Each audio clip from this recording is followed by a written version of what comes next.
교수님을 소개하겠습니다. 파워 PT 대표입니다. 파워 PT 대표이시고 정말 각 기업체 파워 PT 그러니까 프레젠테이션 어떤 그 컨설팅이나 그런 거를 우리나라 그 유수 기업들을 전부 했습니다. 그래서 저희가 그 굉장히 바쁘세요. 바쁘신데 정말 이렇게 흔쾌히 또 이렇게 강의를 또 요청했는데 흔쾌히 또 허락을 해줘서 제가 너무 감사했습니다. 우리 저 교수님 모실 때 큰 박수로 맞았으면 좋겠습니다. 자, 이종호 교수님 모시겠습니다. 자, 큰 박수. 기다려주셨습니다. 네, 안녕하세요. 안녕하세요. 정식으로 인사드리고 오늘 강의 진행하겠습니다. 저는 주식회사 파워PT의 이종욱이라고 합니다. 반갑습니다. 지금 시간이 9시 50분을 조금 넘어가고 있는 상황입니다. 8시 50분이요. 그러면 원래 약속한 건 10시거든요. 1시간도 채 못 들으시니까 시간이 괜찮으시면 제가 조금 더 하고 가도 괜찮을까요? 그럼요. 네. 그런 말씀을 오늘은 제가 그 프레젠테이션 디자인을 말한다 라는 주제로 강의를 하려고 합니다. 그게 제목이 거창해 보이지만 이제 뭐 강의를 하시던 사회에서 사업 계획서를 작성해서 발표를 하시던 기본적으로 최종 아웃풋으로 나오게 되는 거는 PPT로 만들어진 문서가 되실 겁니다. 그 작성에 대한 방법들, 어떻게 해야지 발표를 할 때 슬라이드를 잘 만들 수 있을 것인가에 대한 방법을 알려드릴 겁니다. 따라서 오늘은 그런 관점에서 좀 재미있게 들어주시면 좋겠고요. 무엇보다도 좀 참여를 열심히 해주시면 더 큰 교육의 효과가 발현될 거라고 생각합니다. 이제 들어가기에 앞서가지고요. 우리 대표님께서 그냥 긴 시간을 끌으시느라 1시간이라는 강의를 하셨었는데요. 제 소개도 많이 해주셨고 제 소개를 제가 간단하게 잠깐 좀 드리도록 하겠습니다. 가수 맞습니다. 가수 맞고요. 작년 8월 달에 제가 앨범을 취입을 했습니다. 신인 가수로 활동을 하고 있는데 이건 정말 제 개인적인 제가 하고 싶어서 한 거라 이제 뭐 저 노래가 또 마음에 드실지도 잘 모르겠습니다. 더 웨일이라고 이제 음원 사이트나 네이버 같은 데 검색하시면 제 노래가 나오거든요. 그래서 한번 들어보시고 노래 한번 나중에 오늘 쉬는 시간이 있으면 제가 틀어드리려고 했는데 어려울 것 같고 그렇습니다. 오늘 여러분들은 저를 그 가수 더웨일의 콘서트를 보러 오신 것도 아니고 제가 사실은 고등학교 때까지는 아역배우 활동을 했었거든요. 그 배우로서 저를 보시러 오신 것도 아닐 겁니다. 저는 프레젠테이션 전문 컨설턴트입니다. 프레젠테이션 전문 컨설턴트로서 지금까지 업력은 한 8년 정도 활동을 했습니다. 그래서 제 그 업력에 대한 소개 잠깐 드리고 가도록 하겠습니다. 저는 대학, 기업, 공공기관, 관공서의 중요한 발표 자리에 무대에 서시는 발표자분들을 직접 컨설팅하는 사람입니다. 그렇기 때문에 많은 경험들을 수반을 하고 있고요. 그러다 보니까 저희는 제가 한 것 중에서 책을 쓴 걸 말씀드리면 아는 분들이 계시는 것 같습니다. 또 독서 모임이시기 때문에 혹시 파워포인트 무작정 따라하기라는 책을 들어보신 분이 계시면 손을 한번. 제가 저자예요. 반수가 지금 들으셨거든요. 네. 여러분 저자 직감을 어디서 들으시겠습니까? 그것도 저게 70만 부가 넘게 팔렸거든요. 상당히 많이 팔렸죠. 그 파워포인트 2007, 2010 지지난주에 2013 버전 책이 나왔습니다. 그래서 파워포인트 버전 3가지 책의 저자다 이렇게 말씀을 드릴 수 있겠습니다. 또한 제가 가지고 있는 업력 중에서는 아무래도 여러 기업의 출간이나 이런 것들은 뭐 당연한 것이고요. 컨설팅을 하는 경험들이 많이 있기 때문에 나중에라도 혹시 내가 발표하는 데 있어서 컨설팅을 받고 싶으신 분들은 제가 좀 도움을 드릴 수 있지 않을까 그런 말씀을 먼저 드리겠습니다. 이 정도면 강의 들어보실만 하시겠죠? 네. 감사합니다. 오늘 가지고 온 제 책, 그 내용에 대한, 강의 컨텐츠에 대한 이야기를 좀 하려고 합니다. 오늘 제가 가지고 온 컨텐츠는 제가 지금 운영하고 있는 주식회사 파워PT의 컨텐츠입니다. 제가 이 이야기를 왜 드리는 거냐면, 주식회사 파워PT가 처음 설립이 된 게 2000년도에 설립이 되었습니다. 여기 보시는 바와 같이 엠블렘에. 근데 재미있는 거는요, 저희 회사가 대한민국에 처음으로 생긴 프레젠테이션 전문 기업이거든요. 그러면은 대한민국의 프레젠테이션의 역사를 15년으로 보게 되면 맞습니다. 맞습니다. 그렇기 때문에 영국의 경우에는 프레젠테이션의 역사가 몇 년 정도 되실 것 같으세요? 영국은 커뮤니케이션의 나라이거든요. 50년. 그때는 뭐지, 궤도를 활용하거나 OHP 필름을 활용하는 그런 서비스였겠죠. 우리나라는 15년. 파워포인트가 국내에 등장하면서부터 반영된 것들입니다. 그 시작을 알린 회사이다라는 말씀이고요. 그러면 15년 동안 얼마나 많은 경험들을 쌓았겠습니까? 그 중에서도 대한민국 사람이라면 프레젠테이션을 통해서 이 성공 스토리를 기억하지 못할 분은 안 계실 것 같습니다. 바로 2018 평창 저희 회사에서 수행을 하는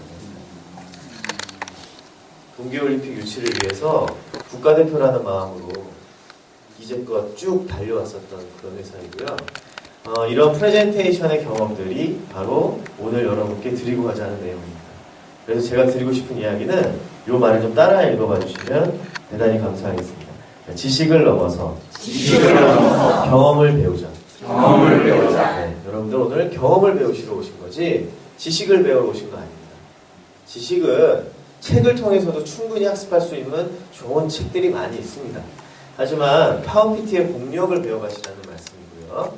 모든 제가 오늘 알려드리는 노하우의 근원은 실제 중요한 발표에 쓰였던 것들을 정리해서 말씀드린다는 부분 다시금 강조드립니다.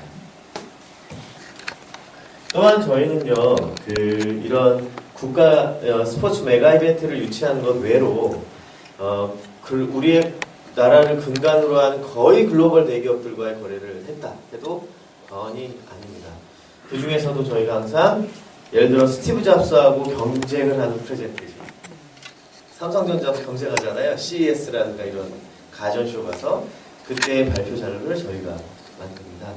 지금 보면 박종호 사장님 뒤편에 보이는 슬라이드가 저희 회사의 프레젠테이션 전문 디자이너들이 직접 만든 슬라이드입니다. 그래서 저런 기사가 뜨면 저희 마음이 흡족해지죠. 그래도 한켠에 우리의 역할을 했다라는 걸 알 수 있습니다. 따라서 오늘 또 하나 드릴 수 있는 이야기는 글로벌 스탠다드의 프레젠테이션의 기준을 알려드리겠습니다. 글로벌 스탠다드의 프레젠테이션은 뭘 지켜야 되는지, 그리고 왜 대한민국의 프레젠테이션은 뭔가 다른 방향으로 약간 선회되어 있는지 정리해야 될 것 같습니다. 네. 오히려 더 쉽거든요. 글로벌 스탠다드가요. 그런 이야기 나눠보려고 합니다. 자, 이제 디자인에 대한 이야기를 하기에 앞서가지고요. 사실은요, 더 중요한 건 뭐냐면 내가 도대체 프레젠테이션 슬라이드를 왜 만들어야 돼? 안 해도 되는 거 아니야? 이런 이제 자문을 하실 수 있습니다. 왜냐하면 시간이 많이 들잖아요. 잘 되지도 않고. 그리고 그러면 우리가 이 슬라이드를 만드는 목적이 무엇이냐는 거죠. 그것은 분명히 성공적인 발표를 통한 궁극적인 목적을 달성하는 것일 거라 생각을 합니다. 따라서 제가 먼저 정의하고 싶은 건 뭐냐면 프레젠테이션이라는 단어부터 좀 정리하려고 합니다. 자, 여기 있는 문장 읽어볼까요? 자, 시작. 오늘 여러분들은 파워포인트에 대한 저자직강을 만나러 오셨습니다. 근데 파워포인트를 버리라는 이야기를 들은 여러분의 기분은 어떠신가요? 예, 어불성설. 이거 뭐 하자는 거야? 하지만 중요한 건 이겁니다. 프레젠테이션을 잘 하기 위해서 우리는 슬라이드를 만드는 거거든요. 그래서 파워포인트가 필요한 것이고 파워포인트 외로도 다른 프로그램들이 필요한 겁니다. 따라서 우리는 프레젠테이션을 잘 하자라는 데에 방점을 찍으셔야 된다는 거죠. 그래서 제 말을 따라해 보세요. 굿바이 파워포인트. 굿바이 파워포인트. 진정으로 굿바이 파워포인트를 하셔야 합니다. 슬라이드 없이도 뭘 하실 수 있으셔야 돼요? 프레젠테이션. 그러면 프레젠테이션의 정의가 무엇이길래 그럴까요? 위에 있는 문장 읽어보겠습니다. 자, 시작. 프레젠테이션을 저희는 이렇게 정의를 합니다. 뭐라고요? 일대 다수의 커뮤니케이션이 한국말로 뭡니까? 대화잖아요. 대화. 말하기 대화요. 대화를 1대1로 할 때와 1대 다수라는 환경에서의 변화들이 생기기 때문에 지켜야 할 규칙이 있는 것뿐이지 대화의 주체는 슬라이드인가요? 아니잖아요. 누구예요? 그러니까 버리시라는 거죠. 굿바이 파워포인트. 그러면 궁극적으로 우리가 파워포인트 슬라이드가 없어도 여러분들께서는 프레젠테이션을 하시는 건가요? 하시는 거죠. 하는 거예요. 하는 겁니다. 여기서부터 시작하셔야 돼요. 그래서 요즘에 학부에서도요, 또 대학 특수대학원에서 현재 커뮤니케이션 학과들이 만들어지고 있습니다. 별도로. 신문방송학과 내에 뭐 이런 그 대학원이 아니라 건국대랑 경희대에는 커뮤니케이션 학과가 따로 만들어져 있는 그런 상황이거든요. 그럼 프레젠테이션은 여기에서 다뤄줘야 되는 거죠. 여기에서 다뤄줘야 되는 학문이라고 보시면 됩니다. 따라서 여기 계시는 모든 분들이 발표하실 때 왼쪽과 오른쪽 중에 어떤 모습을 보여야 프레젠터로서 주인공이 되실 수 있겠어요? 그러면서도 웃으시는 분들은 분명히 왼쪽의 경험을 가지신 분들입니다. 맞죠? 네. 그래서 제가 오른쪽을 지향하셨으면 좋겠다는 거죠. 힘들어도 내가 대화하실 수 있어야 되는 거죠. 그러니까 저희가 정전으로 인한 갑작스러운 상황에 우리 대표님께서 앞에서 해주신 저 발표만 보셔도 어떤 걸 해야 되는지 아시겠죠? 네. 머릿속에 있는 컨텐츠를 가지고 스토리텔링 하시는 것이잖아요. 그게 곧 프레젠테이션입니다. 그러면 슬라이드는 왜 만들어야 되는데 안 만들어도 되는 거 아니야 그러면? 무슨 소리야? 프레젠테이션의 달인들을 통해서 그 가치를 한번 왜 필요한지에 대한 해답을 찾아보겠습니다. 여러분들 프레젠테이션 대한민국에서 제일 잘한다고 하시는 분을 제가 10명을 모아봤습니다. 아시는 분 있으시면 말씀해 주세요. 이중 저요? 네, 맞습니다. 맞으시고요. 또요? 그래서 진대재 전 정보통신부 장관님이시고요. 이노디자인의 김영세 대표님이시고요. 갤럭시 지금 스마트폰을 쓰시는 분들 삼성전자 신정규 무선사업부 본부장님이 항상 발표를 도맡아 진행하십니다. 정의선 현대기아차 부회장님, 신세계 정용진 부회장, 나승현 대변인, 평창동계올림픽의 히로인이죠. 마지막은 BMW 코리아의 김효준 대표님이십니다. 여러분들 이분 다 만나실 수 있으세요? 못 만나죠. 저희가 다 만나봤습니다. 만나본 결과 공통점이 있어요. 맛집들도 공통점이 있죠. 네, 공통점이 있어요. 오늘은 그것만 엑기스처럼 싹 뽑아 먹으면 되잖아요. 그건 뭐냐? 이 슬라이드가 굉장히 중요한 슬라이드예요. 자, 위에 읽어볼게요. 시작. 통찰을 바탕으로 프로세스를 실행. 뭘 바탕으로 프로세스를 실행해요? 네, 만약에 보고서를 쓰셔야 된다거나 교환을 작성하셔야 된다고 쳤을 때 강한 컨셉과 해야 될 메시지에 대한 확신이 안 생기시면은 시작도 하지 마셔야 됩니다. 시간에 얽매여가지고 만들겠다는 거에 급급하다 보면 배가 산으로 가는 경우를 많이 겪으셨을 거고요. 그때마다 본인 마음속에 어떤 마음이 드세요? 나 뭐 하고 있는 거냐? 이런 생각 드시죠? 그것의 가장 근간이 되는 건 뭘까요? 따라고요. 통찰. 표면 아래 숨겨져 있는 진심을 파악해서 내가 가지고 있는 나의 전략을 가지고 확신을 나한테 주는 거예요. 오케이.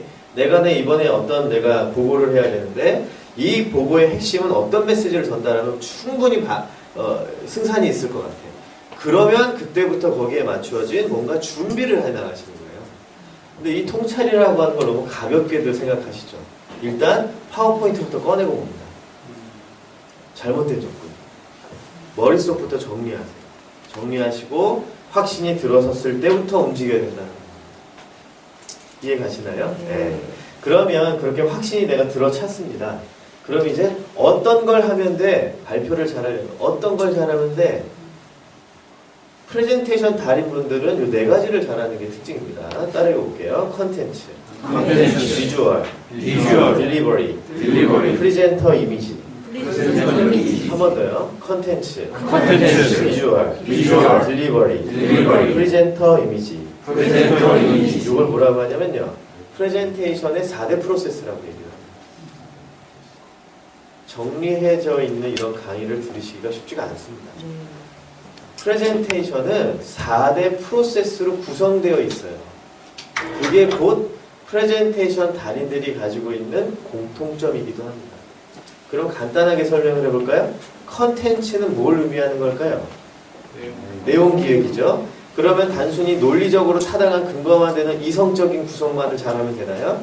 아니죠. 거기에 따르게 볼게요. 스토리텔링. 이 가미됨으로써 굳건하면서도 말랑말랑한 나의 스토리 구조를 짜 나가야 된다는 거죠. 그래서 저희 회사에는 프레젠테이션 전문 구성 작가가 있습니다. 예능에만 작가가 있는 줄 아시죠? 그럼 그 구성 작가는 왜 필요한 걸까요? 돈 몇백만 원씩 주면서 기업에서 의뢰를 합니다. 뭘요? 나의 논리적으로 짜여져 있는 문서를 흐름을 만들어주세요. 무슨 얘기인지 아시겠죠? 그래서 내가 스토리텔링으로 대화를 해야 되는데 기획이 그렇게 바뀌어 있지 않으면요. 불가능한 겁니다.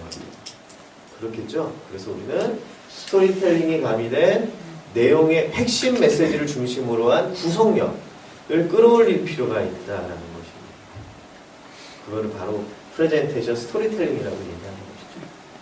그냥 이해만 가시면 됩니다. 자, 그렇게 해서 아주 그냥 내가 가지고 있는 메시지만 단단하게 전달만 하면 되는 게 아니구나. 그거를 잘 받아먹을 수 있게끔 스토리라고 하는 걸 써서 좀 부드럽게 먹을 수 있게 줘야 되는구나 라는 거 정도만 기억하면 됩니다. 그럼 내용이 이제 준비가 되셨어요? 그럼 어떻게 하세요? 비주얼이잖아요. 비주얼은 따라 읽어볼게요. 메시지의 시각화. 여러분이 하고 싶은 메시지가 무엇이냐 이겁니다. 하고 싶은 메시지. 발표자로서. 분명히 핵심이 있으실 거예요. 요 말은 내가 안 하고 가면은 밤에 잠이 안 올 것 같아요. 그 메시지를 시각적으로 표현할 줄 아는 게 중요해요. 그렇기 때문에 한서하셔도 괜찮아요. 이것도 시각화 기법이잖아요. 맞죠? 아니면 궤도를 가져오셔도 괜찮습니다. 툴에 매이지 마시라는 거죠. 왜? 비주얼이 필요한 이유는 뭐냐면 시각적 보조자료가 있을 경우에 사람이 말을 할 때 33% 이상의 설득력이 높아진다라는 연구 결과가 있다는 겁니다. 그렇기 때문에 중요한 자리에 발표에 갈 때마다 항상 뭔가를 가져가는 거죠. 그리고 내가 내 머릿속에 모든 걸 다 외워갈 수는 없으니까. 놓칠 수 있으니까. 그거를 힌트로 쓰기 위해서 가져가는 거예요.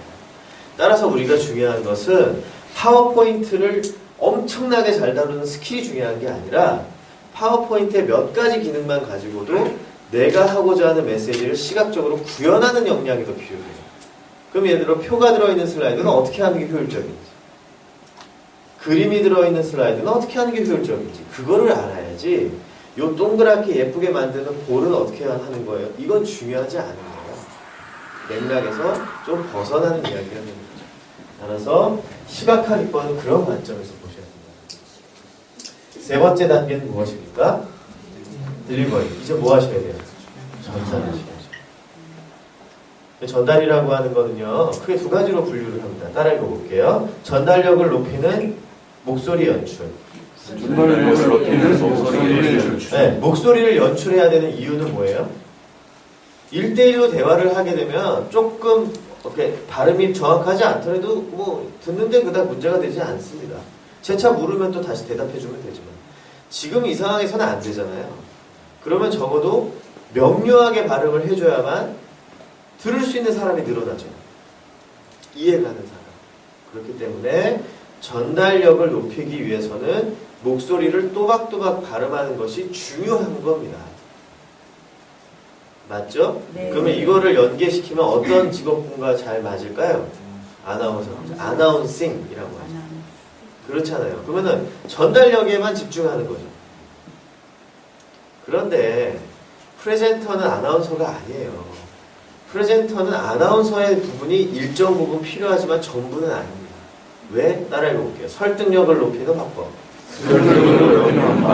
아나운서가 설득력을 높이는 화법을 어디 갖고 있습니까? 스크립트를 그대로 잘 전달하는 데 집중하는 것이기 때문에 나의 생각을 풀이해서 말하기의 구조로 짜는 사람은 아니라는 거예요. 그렇기 때문에 저희가 이럴 때 주목을 많이 하는 직업군은 어디냐면 다른 쇼호스트. 쇼호스트예요. 쇼호스트는 뭘로 접근을 합니까? 설득력이에요. 자기가 가지고 있는 모든 경험과 모든 것들을 다 꺼내서 사게 만들어야 되거든요. 목적 지향이 전혀 다릅니다. 똑같은 방송인데. 그럼 그분들에게는 뭐가 강할까요? 설득력이 상당히 강하죠. 그래서 여기 계시는 프레젠터가 되실 분들은 설득력을 높이기 위한 화법에 대한 것에 좀 준비를 많이 하셔야 됩니다. 제가 여러 군데 컨설팅을 많이 해봤지만 목소리에 대한 것이 떨어지는 것도 분명히 있지만요. 화법이 떨어지시는 분들이 상당히 많아요. 말을 조리 있게 못하는 거예요. 그래서 시중에 설득 화법과 관련된 책들도 많이 나와 있습니다. 그래서 좀 분류해서 보실 수 있어야 됩니다. 내가 전달력이 떨어지나 설득력이 떨어지나 거기에 맞춰서 보셔야 됩니다. 그게 다 전달력을 이루는 요소들이 되는 겁니다. 자, 이제 네 번째 파트로 넘어가 볼게요. 프레젠테이션의 4대 프로세스는 저희가 요즘에 너무나도 중요하게 바라보고 있는 프로세스입니다. 따라해 볼게요. 발표자의 이미지도 전략이다. 왜 스티브 잡스는 발표를 할 때 왜 청바지와 터틀넥 셔츠를 입을까?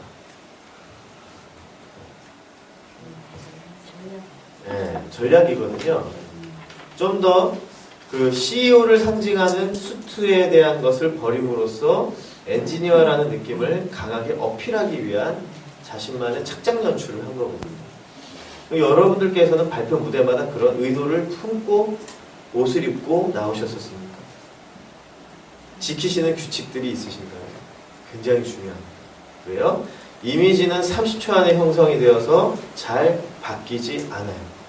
그 이미지는 오류가 굉장히 심함에도 자기가 맞다고 생각한다는 거죠. 처음 중요합니다. 그래서 잘 챙기죠. 그래서 발표자가 어떻게 어떤 이미지를 남기고 발표가 끝난 이후에 그 사람을 얼마나 강하게 인상을 남길 것이냐는 상당히 중요한 요소라고 할 수가 있겠습니다. 그러려면 거기에 굉장히 중요한 전달 기술로서 우리가 쓰는 게 바로 이겁니다. 그러니까 비언어적 전달. 비언어적 전달. 뭐가 있겠어요? 그렇죠. 몸찌러. 또요. 표정 연출. 그죠? 그 다음에요. 아이 컨택트. 시선 교환. 또 이쪽에서 발표하다가 이쪽으로 이동을 하는 이런 움직임. 이런 거 뭐라고 해요? 공간 언어라고 합니다. 이런 것들이 발표자에게 어떤 이미지를 표현할 수가 있겠습니까? 열정적이고 뭔가 적극적이고 무대를 장악하는 사람처럼 보이겠죠. 그래서 비언어적 연출이라고 하는 거는 발표자의 이미지에 상당히 큰 영향을 끼친다. 이렇게 정리를 해드리게 되면 이해가 쉽지 않을까 싶습니다. 제가 디자인 강의를 하러 왔음에도 불구하고 이 시간에 굉장히 시간 투여를 많이 하고 있죠? 그건 왜 그런 걸까요? 중요해요. 중요해요. 프레젠테이션 달인들은 이 4대 프로세스가 아주 탄탄하면서도 균형을 이룬다는 특징을 갖거든요. 그걸 기본기라고 합니다. 기본. 그렇기 때문에 여기 계신 분들이 내가 만약에 발표의 전달력은 좀 괜찮은 편인데 기획력이 떨어지는 것 같으면 그 부분을 채우셔야 되는 거예요. 그러다 보면 어느 순간에 달인의 반열에 오르시게끔 될 거라는 것이죠. 그래서 프레젠테이션에 우리가 슬라이드를 접근하는 것에 대한 내용을 먼저 들어가기에 앞서서 맥락을 파악하기 위함도 있지만 프레젠테이션이 뭔지부터 모르시고 들어가는 건 아무 의미가 없어요. 그래서 설명을 드립니다. 다시 한번 읽어볼게요. 컨텐츠, 비주얼, 딜리버리, 프레젠터 이미지. 오늘은 어느 파트를 집중해서 들으시는 거예요? 어느 파트? 프레젠테이션? 이미지? 아니죠. 오늘 디자인하는 날이잖아요. 비주얼. 두 번째 프로세스. 이렇게 컨텍스트를 알고 내 컨텐츠를 보는 시야와 모르고 보는 시야는 정말 차이가 많이 납니다. 네.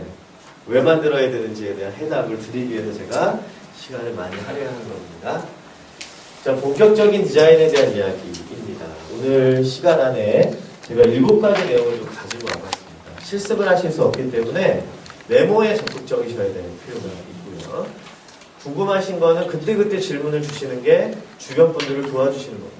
왜요? 그때 아마 다른 분도 궁금할 거거든요. 괜찮아요. 질문 주셔도 제가 성심성의껏 답변해 드리겠습니다. 한번 배워볼까요? 네. 첫 번째는요, 이미지 슬라이드를 만드는 작성법이고요. 마지막에는 색상에 대한 이야기까지 다뤄보려고 합니다. 자, 본격적으로 들어가겠습니다. 자, 제목 같이 한번 읽어볼게요. 첫 번째 챕터입니다. 시작. 이미지 활용, 백문이 불여일견. 이미지 활용 뭐라고요? 백문이 불여일견. 여러분들께서 프레젠테이션 문서를 작성하실 때 이미지를 우선 다루시지는 않죠.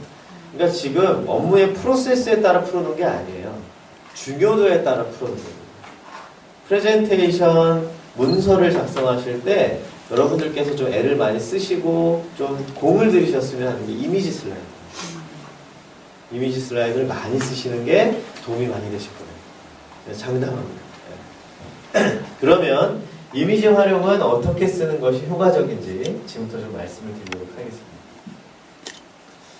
이미지 슬라이드를 작성을 하다 보면 어떤 일들이 벌어져요? 이런 사진들을 만나게 되죠. 어떻게 되는 겁니까? 이미지가 들어갈 공간만, 그러니까 이미지만 들어가는 슬라이드가 아니라 메시지가 항상 같이 들어가는 게 많거든요. 그럼 어떻게 되죠? 이런 구성 뭐 당연해 보이죠? 왜요? 이미지를 여기다 놓고 얘 들어갈 공간이 필요하니까 공간을 배려해 주는 거죠. 이거 아니에요. 이거 아니에요. 자, 이때 만약에 오른쪽에 있는 메시지의 양이 늘어나요. 그럼 뭘 줄이시나요? 문서 만드실 때? 이미지가 이제 콩알만해집니다. 이거 아니라고요.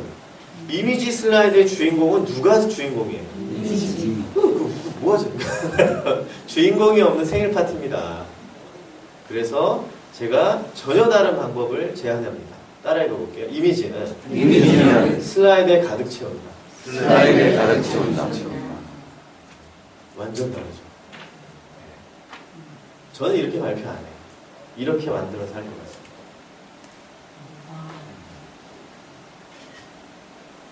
이해가 좀 가세요? 이미지를 풀샷으로 먼저 보여줍니다. 이미지가 보이는 게 중요해요. 근데 그 이미지가 어떠한 내용이 들어있다는 것은 해당하는 아주 작은 정보에 불과한 겁니다. 근데 이때 우리가 여기 나와 있는 내용이 잘 보인다라는 것을 우리가 집중하시는 거겠죠? 요거를 뭐라고 하냐면 따라해볼게요. 캡션 달기. 캡션이라고 해요. 어떻게 한다는 거죠? 해당하는 어떤 메시지 위에다가 하나를 더 씌우는 겁니다. 이렇게 스티커 붙이듯이. 그러면 더 씌워지는 정보니까 내용을 더 잘 보여줄 수가 있게 됩니다. 그래서 이미지 슬라이드의 첫 번째 방법은 뭐 한다? 이미지를 가득 채우고 뭘 다 한다고요? 캡션을 한다. 그러면 이 캡션이라고 하는 것은 지켜야 하는 규칙이 있어요. 자, 왼쪽과 오른쪽에 제가 그림을 가져나갔습니다. 이 중에 어느 쪽에 텍스트가 더 잘 보이세요? 오른쪽이죠? 이유. 그렇죠. 아무튼 잘 보이죠? 네. 캡션에 대한 규칙을 지킨 거예요. 따라 읽어볼게요. 반투명 도형. 네, 지금 반투명 도형 보이시나요? 뒤에? 여기는 그냥 쓴 거고요. 여기는 도형 하나를 그려 집어넣는데 투명도 값을 살짝 주는 그런 이제 효과를 내는 거죠. 예, 그럼 이 투명도는 어디 가면 줄 수 있느냐면 여러분 그라데이션 채우기 하러 가보신 적 있으시죠? 그러면 이제 도형 서식 대화 상자라는 게 이렇게 뜰 겁니다. 이렇게 창 하나가. 거기에 밑에 보시게 되면 투명도라고 하는 바가 있어요. 그래서 그라데이션 채우기라는 가는 데를 찾아가 보자. 이것만 머릿속에 가져가시면 투명도라는 게 있습니다. 그러면 눈으로 보면서 조절하실 수가 있거든요. 자, 그 다음 두 번째 읽어볼게요. 글자 테두리. 글자 테두리. 그림자 효과. 그림자 효과. 텍스트를 그냥 두라는 건가요? 아니면 못살게 보려는 뜻입니까? 못살게 보셔야 돼요. 못살게 보셔야 돼요. 어떻게? 윤곽을 잡아주는. 그러면 이런 케이스는 어디에서 쉽게 볼 수 있겠죠? 있나요? 뉴스의 자막 처리를. 뉴스의 자막 처리는요, 먼 거리에서 오면서도 잘 보이죠. 왜 그래요?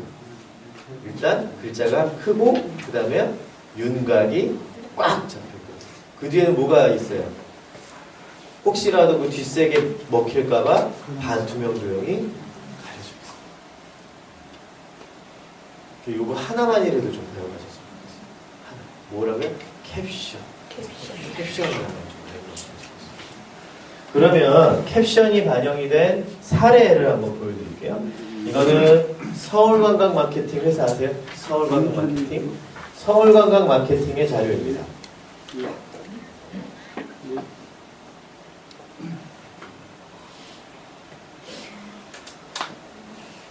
기가 막히죠?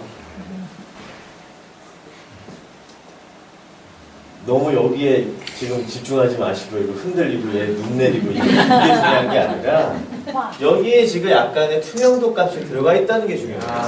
그러니까 이미지를 풀샷으로 했을 때 이걸 단색을 채우면은 반절짜리의 그림처럼밖에 안 보인다는 겁니다. 그러나 약간의 투명도를 주게 되면 뒤가 비치기 때문에 아주 멋진 연출이 돼요. 아주 팔리력이 있습니다. 자, 그러면 제가 사례를 하나 볼게요. 여러분 2018년 평창 동계올림픽 슬라이드 보신 적 있으세요? 어디서 보셨겠어요? 지금 보여드리겠습니다. 네, 오늘 강의가 어떤 강의인지가 이제 확 느껴지시죠? 그런데 이 슬라이드는 지금 완성본이 아닙니다. 여기에 캡션 하나를 집어넣어야 완성이 되는 거거든요. 자, 어느 공간에다가 집어넣으면 캡션의 위치가 적정할 것 같으세요? 오른쪽 상단. 왼쪽 상단. 왼쪽 하단. 가운데. 잘 보셔야 되는 것은 이미지 슬라이드는 이미지를 가득 채우죠. 그러면 이미지가 어떤 그 피사체의 중심이 어딘가로 이제 정해지기 때문에 그 여백의 공간을 잘 찾으셔야 돼요. 그러다 보니까 이쪽에다가 만약에 캡션을 놓게 되게 되면 무거워지겠죠? 균형감이 안 맞겠죠? 그럼 당연히 왼쪽에 해당이 될 것 같아요. 그건 뭐 위에나 아래나 그건 뭐 큰 의미는 없습니다. 그렇게 만들었나 한번 볼까요? 그래야 조형감이 생기는 거예요. 여기에서 배울 수 있는 부분 뭘까요? 따라 읽어볼게요. 캡션은 아무데나 달아도 된다.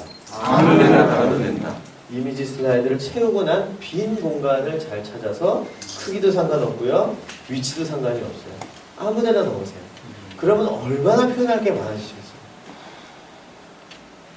네. 그래서 캡션은 굉장한 비밀 기술이다 라고 말씀드릴 수가 있겠습니다. 자, 이 캡션이라고 하는 거를 쓰게 되면요, 또 하나 좋은 점이 있는데 슬라이드 한 장에 이미지라든가 정보들을 많이 집어넣어야 될 때가 있거든요. 지금처럼 정보를 적게 넣는 거 말고. 그럴 때 정보를 많이 넣을 수 있겠죠. 왜냐하면 겹쳐 표현하는 거니까 많이 넣을 수 있습니다. 그게 가장 좋은 장점이기도 해요. 이 자료는 국가브랜드위원회의 G20 정상회의 자료입니다. 무슨 내용을 담고 있습니까? G20 정상회의에 참가하는 국가와 기구들이 어떠한 그 세계적인 그 지표들이 있잖아요. 그 지표들은 얼마가 되고 어떤 국가가 오는지 그거잖아요. 그러니까 뒤에다 뭘 했어요? 일단 슬라이드에 이미지를 가득 채운다. 풀샷 넣고 그 위에다가 어떻게 했어요? 국기들 맞죠? 그런 다음에도 또 정보를 넣어야 되는 게 있잖아요. 그럼 어떻게 넣어요? 캡션. 캡션을 하게 되면 또 하나의 정보를 넣을 수 있는 공간이 생겨요. 그러면 양을 많이 넣을 수 있어요. 그래서 이걸 바로 캡션을 활용한 다량의 정보를 집어넣는 방법을 얘기하는 겁니다. 자, 우리가 이미지 슬라이드를 작성하는 것에 대한 여러 가지를 알려드릴 수 있어요. 어떻게 모든 것들이 이게 전부이겠습니까? 하나라도 제대로 알고 가는 게 중요한 거예요. 네, 해봐야지. 저거 괜찮겠다. 그게 제 목적입니다. 자, 캡션에 대한 이야기를 이 정도로 말씀을 드렸는데 이제 세로 그림을 좀 보여드리려고 해요.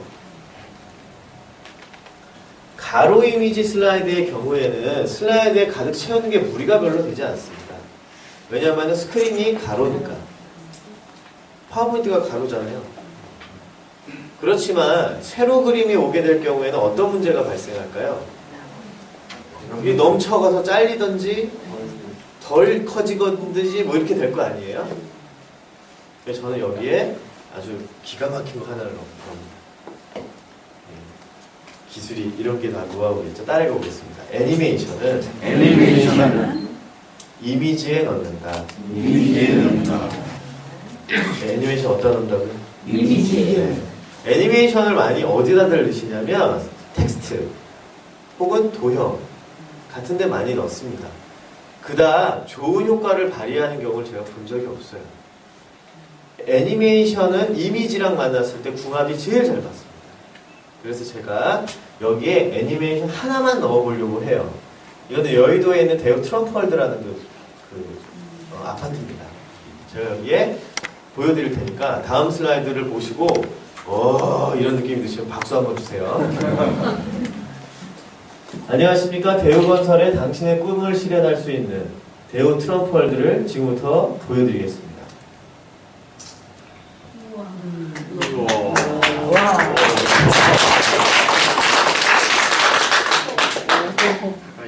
이제 끝났죠, 게임? 이거 아무것도 아니거든요. 이게 무슨 애니메이션이냐면 따라 읽어볼게요. 이동 경로. 모션 패스라는 이동 경로 애니메이션이 파워포인트에서는 적용할 수가 있습니다. 근데 잘 안 넣으시는 효과들 중에 하나인 것 뿐이죠. 근데 이게 요즘에 가장 트렌디한 애니메이션이거든요. 그러니까 이게 슬라이드 한 장이라는 공간이 워낙에 좁으니까 그 공간을 파괴하는 방법으로서 이동 경로를 쓰게 되면 보이는 거죠. 그래서 이 이동 경로 애니메이션에 대한 위치는 잠깐 제가 이걸 좀 보여드릴게요.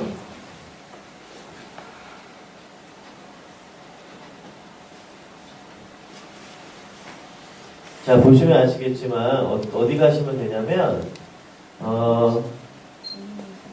애니메이션에 가시게 되면은요, 여기에 이동 경로라고 하는 게 있습니다.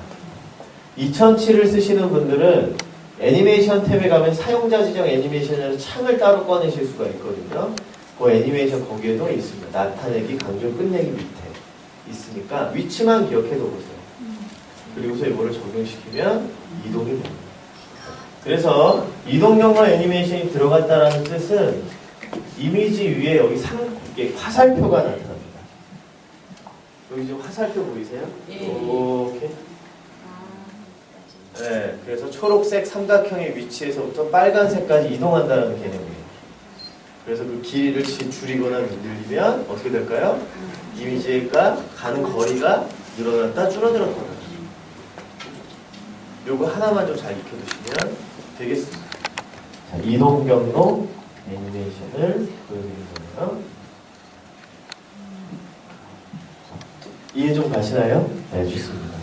그래서 이거는 내가 보여주려고 하는 4:3 사이즈의 그 파워포인트 슬라이드 안에서 뭔가를 하려고 하면 안 되겠죠. 그걸 넘치게끔 키워놔야만 넘어있는 영역들이 이동 경로를 통해 보여지는 거예요. 그러니까 과감하게 벗어나게끔 키워주셔야만 된다는 것 기억해 주시면 되겠습니다. 자, 캡션 달기와 더불어서 우리는 이 세로형 그림을 통해서 애니메이션은 이미지를 만났을 때 같이 써진다는 걸 알 수 있었고요.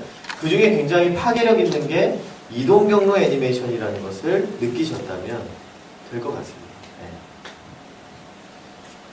네. 자, 이어서 가보죠. 이제는 한 장짜리 이미지 슬라이드에 대한 해답을 드렸어요. 가로, 세로. 대충 그려지시죠? 가로는 어떻게 해야 되고 세로는 어떻게 해야 되고. 그런데 여러 장이 들어갈 때는 어떻게 할 거냐 이겁니다. 여러 장. 그러면 여러분들은 어떤 일을 하시냐면요.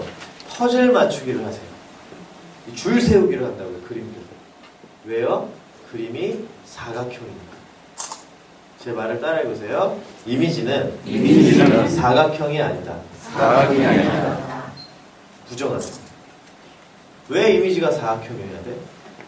이미지는 이렇게 둥근 사각형이 될 수도 있고요. 동그라미가 될 수도 있는 겁니다. 그래야만 여러 장의 이미지가 한 슬라이드에 들어갈 때 해답을 찾을 수가 있어요. 이해가시나요? 네. 그래서 요거를 표현하는 방법 두 가지를 좀 알려드리려고 해요. 자, 먼저 첫 번째 따라해 볼게요. 그림 도형. 그림 도형. 여기 혹시 2007 쓰시는 분 손 한번 들어주시겠어요? 파워포인트 2007 버전 쓰고 계신 게 2007. 그 정도. 2010 쓰시는 분들 버전을 모르시는 분들이 더 많으시군요. 네, 알겠습니다. 2007에 가시게 되면 일단 버전이 뭔지 먼저 확인하시는 게 중요해요. 워낙에 요즘에 업그레이드된 버전들이 너무 많이 지금 쏟아져 나와 있는 상황이죠. 그렇습니다. 그림 도형은요, 그림이 선택되어 있는 상태에서 그림을 먼저 삽입하는 거예요. 그림을 선택한 다음에 이 그림을 더블 클릭하시게 되면 그림 도구 서식 탭이 펼쳐집니다. 이거 위치만 기억해 주시면 돼요. 그리고 거기에 그림 도형이라고 하는 아이콘이 존재합니다. 저걸 눌러보시면 아시겠지만 내가 파워포인트에서 적용할 수 있는 도형이 모두 다 보여요. 그럼 그 중에 내가 예를 들어 동그라미를 선택을 하게 되면 그림이 동그래집니다. 그림이 동그래집니다. 그래서 이 그림 도형을 쓰시는 게 중요한데 이것도 아셨다고 스마일, 번개, 해, 달, 별 이런 거 쓰시면 안 되겠죠. 안에 있는 메시지를 보여주는데 약간의 가공을 통해서 좀 미학적인 부분을 반영하려고 하는 거니까 사각형의 종류가 다양하다라는 것에 집중하셔야 돼요. 이거를 많이 바꿔주시면 돼요. 한쪽이 잘린 거, 한쪽이 둥근 거, 양쪽이 둥근 거 이런 거 그런 걸 쓰시게 되면 아주 표현하는 게 많아질 수 있습니다.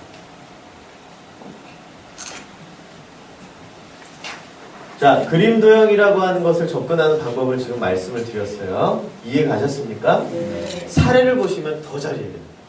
이거는 한국관광공사의 발표 자료예요.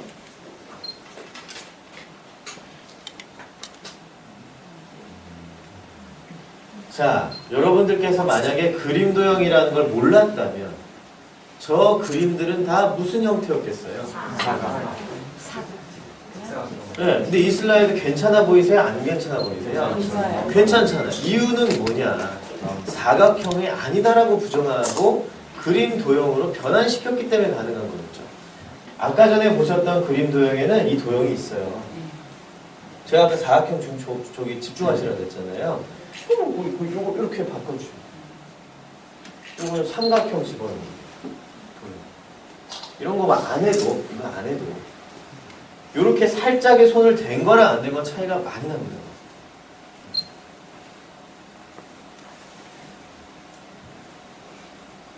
기억하시면 되겠습니다. 두 번째 사례는요. 제가 이미지를 갖다가 사각형이 아니게 만드는 두 가지 방법을 알려드린다고 했어요. 첫 번째는 뭐였습니까? 따라해볼게요. 그림 도형. 그림 도형. 그림을 삽입하고 그림 도형의 아이콘에 가셔서 도형의 형태로 바꿔내는 거죠. 순서가 거꾸로인 게 하나 더 있다는 겁니다. 따라해볼게요. 도형의 그림 채우기. 도형의 그림 채우기. 네. 뭘 먼저 그려요? 도형. 그렇습니다. 이 순서가 바뀐 겁니다. 도형을 먼저 그려요. 도형에는 색깔을 넣을 수 있죠. 그 색깔을 대신해서 뭘 집어넣는 거죠? 그림을 넣을 수 있어요.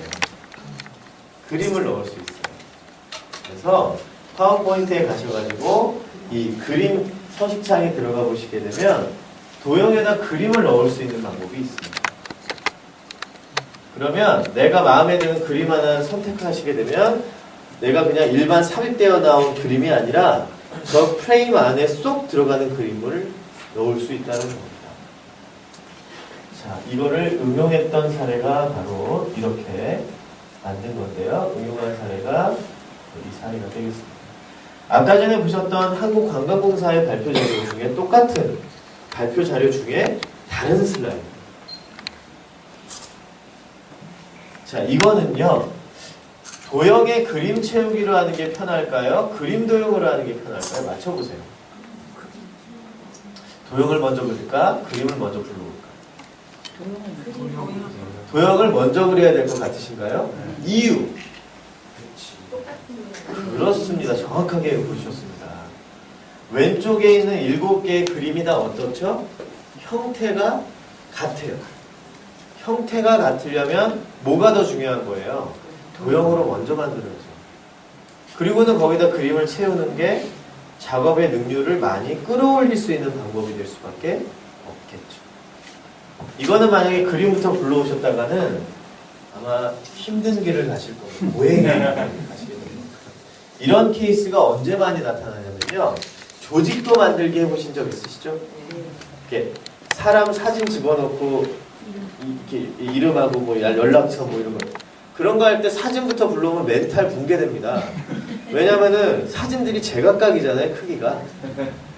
그래서 맞춘다고 해도 안 맞춰져요. 그럴 때는 도형으로 먼저 조직도의 구도를 만든 다음에 도형에 그림을 넣습니다. 그러면은 여러분들께서 만드시는 시간이 많이 단축되실 겁니다. 따라서 그림 도형이 쓰일 때가 있고 도형의 그림 채우기가 쓰일 때가 있다는 잘 나눠서 의미 있게 쓰세요. 왜요? 2014년 평창 동계올림픽 비딩 슬라이드는 도형의 그림 채우기를 해놓은 거거든요.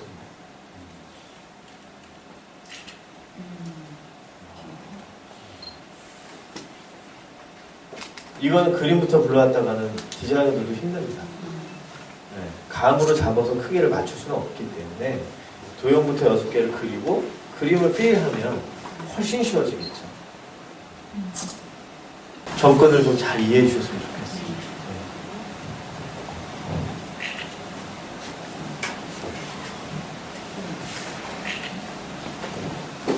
자, 이제 마지막 이야기만 하고 이미지 슬라이드 정리하도록 하겠습니다. 지금까지 저희는요, 이미지 슬라이드에 대한 아주 다양한 접근들을 좀 봐오셨고, 사례들에 대한 퀄리티 때문에 지금 많이 눈이 정화되는 느낌을 받으시리라 생각을 합니다. 지금 마지막으로 드리고자 하는 이야기는요, 디자이너들만의 전유물이라고 이야기되었었던 미학적인 부분을 좀 예쁘게 만드는 거에 도움을 좀 드리려고 해요. 따라해 보겠습니다. 그림 효과. 그림 효과. 그림 효과. 그림 효과. 아까 전에 위치랑 똑같습니다. 그림 도형이 찾아간 데가 어떻게 했습니까? 그림을 삽입한 다음에 더블 클릭하면 그림 도구 서식 탭에 여기 있었다고 했잖아요. 그 위에 그림 효과가 있어요. 저기 가시면 입체, 3차원 효과, 네온 효과, 반사 효과 다 넣을 수 있습니다. 저거는 원래 포토샵에서만 됐던 것들이에요. 그러다 보니까 요즘에는 제가 강의할 때 어떤 강의를 하게 되냐면 선택하는 방법을 알려드려요. 이걸 다 집어넣고 계시는 거예요. 아무 의미 없이. 그렇게 되면 슬라이드가 계속 조악해집니다. 따라서 제가 추천드리는 것만 좀 많이 좀 쓰시면 좋겠습니다. 따라서 반사 효과. 반사 효과. 반사 효과. 반사 효과. 반사 효과 하나를 그림에 넣으면 자세가 달라집니다. 보시겠습니까?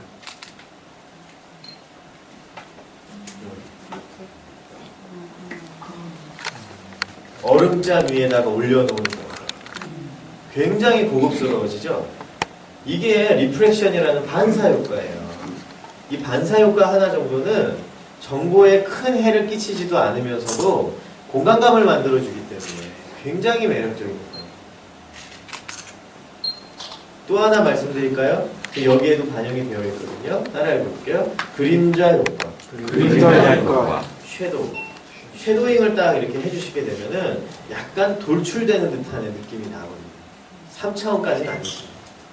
근데 그 느낌이 아주 괜찮습니다. 그래서 반사랑 그림자 정도만 좀 애용하시라는 얘기입니다.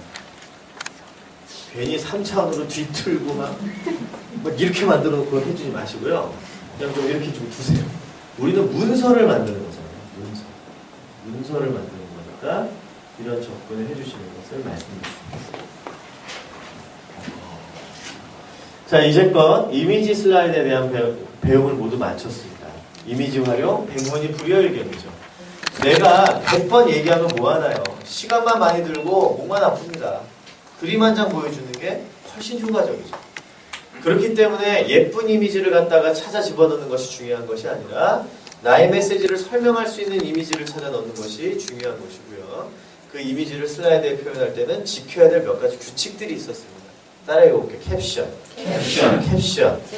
이동 경로, 그림 도형, 도형의 그림 채우기, 반사 효과, 5가지.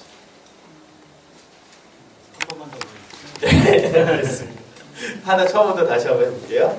우리가 제일 처음에 뭐 배우셨어요? 캡션. 그 다음 뭐 배우셨어요?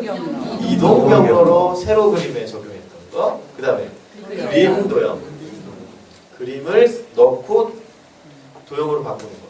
도형을 먼저 그리는 거. 도형의 그림 채우기. 마지막 뭐였습니까? 반사.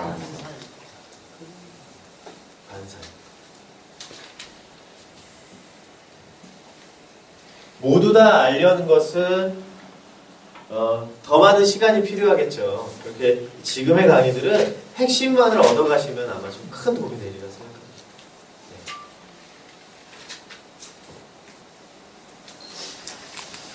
좋습니다. 제가 이제 이미지를 찾는 방법에 대한 이야기를 좀 알려드리려고 하는데요. 이미지를 찾으실 때 어디 가서 많이 찾으세요? 당연히 인터넷 검색을 하시겠죠. 근데 그 전에 좀 가봐야 될 때가 있습니다. 그건 어디냐면 파워포인트에 있는데요. 바로 클립아트 작업창입니다. 클립아트 작업창에 그림이 있다는 걸 아는 분들은 많이 계시지만 이래서 잘 안 쓰십니다. 너무 촌스러워요. 거기 있는 그림들이. 맞죠? 네. 이미지를 갖다 클립아트 작업창에서 검색어를 입력해서 나온 것 중에 골라 쓰시게 되면 이런 일들이 벌어져요. 왜냐하면 각자 스타일이 너무 다르기 때문에 부딪혀서 그런 거예요. 그런데요, 그럼에도 불구하고 클립아트 작업창이 필요한 이유는 여기에는 이거를 뭐라고 하냐면 아이콘이라고 그래요. 아이콘을 찾는 대로 쓰는 거라기보다는 찰칵 찍은 사진 있죠? 그거를 구하는 곳으로 보시면 됩니다. 보물상자가 될 수 있습니다. 어떻게 하시냐면 잘 보세요. 클립아트 작업창은 삽입 탭에 가시게 되면 있죠. 삽입 탭에 삽입 클립아트 누르면 이렇게 창이 떠요. 여기에서 제가 지금 검색할 형식을 확장해 놓은 걸 좀 잘 보셔야 되는데 여기에 제가 뭐만 V체크를 해놨죠? 사진에만 V체크를 하시게 되면은 찰칵 찍은 사진 있죠? 그 사진들이 검색이 돼요. 아까 전에 보셨던 그런 아이콘 말이에요. 이해가세요? 그럼 그 사진이 여기 지금 보이시는 거와 같이 해상도가 끝내줘요. 두 번째, 여기에 검색된 그림들은 마이크로소프트에서 운용을 하고 있는 오피스 라이브라고 하는 홈페이지가 있습니다. 거기에 있는 소스들이 일로 검색될 수 있게끔 연동이 되어 있어요. 그렇기 때문에 이건 네이버나 다음이나 구글에서 검색된 그림들이 아니에요. 그러면 저희가 정품을 사용한 이상 우리는 일정 부분 비용을 지불했나요? 안 했나요? 했기 때문에 저작권 초상권에서도 우리가 이거는 유리한 자료예요. 그래서 제가 책을 쓸 때마다 이미지 저작권 초상권 때문에 골치가 아픈데 그럴 때 바꾸는 게 어디 걸로 바꿔요? 클립아트. 무슨 얘기인지 아시겠죠? 또한 여기에는 한국인이 없습니다. 외국인들이 한국까지 와서 저작권 초상권 소송을 걸어야 되는데 농담이고요. 가능합니다. 그런 면에서 유리하다. 저작권 초상권이 얼마나 무섭습니까? 이미지 파파라치라고 그래가지고 찾아다니면서 소송 걸어가지고 중간에 딜을 해서 피 먹고 그래요. 웹사이트에 몇 개월 동안 게시된 거 500만 원, 1000만 원씩 청구합니다. 회사가 한 방에 흔들려요. 그만큼 중요한 게 저작권 초상권이라서 여기를 꼭 가보셔야 되는 이유는 그런 부분 때문이에요. 이해가시나요? 네. 그러면 얘를 아이콘이에요. 이제 얘를 아이콘 이렇게 만든다면 써보실 의향이 있으십니까? 자, 다음 슬라이드 보여드릴게요. 갑자기 문서가 질이 확 올라졌어요. 갖기 싫었던 슬라이드에서 갖고 싶은 슬라이드로 변해버렸어요. 이유. 통일성이죠. 저걸 뭐라고 하냐면요. 스타일이 같다라고 합니다. 같은 스타일의 아이콘이라고 해요.